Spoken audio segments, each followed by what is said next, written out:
నార్మల్గా మల్టీ గులాబీలు అసలు ఎన్ని వస్తాయి, ఎన్ని కడతారో అనేటువంటి దాన్ని పక్కన పెడితే ఒక్కొక్క కుండీలో ఎన్ని ఏర్పాటు చేయగలుగుతాం, ఎన్ని ఫెయిల్డ్ అయిపోకుండా మనకి పోస్తాయి అనేటువంటి దానికి వస్తే ఒకసారి దగ్గర ఏం చూస్తాం.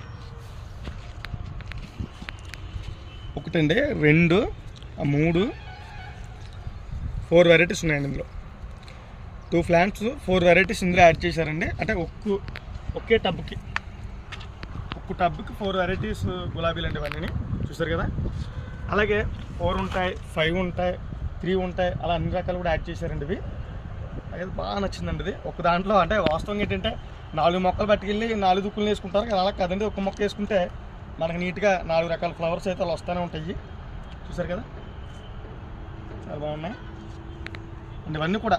అంటే ఈ వేరు స్టిక్ అనేది వేరండి. స్టిక్ అనేది ఏంటంటే జస్ట్ నార్మల్గా ఒక స్టిక్ ఏర్పాటు చేసి ఒక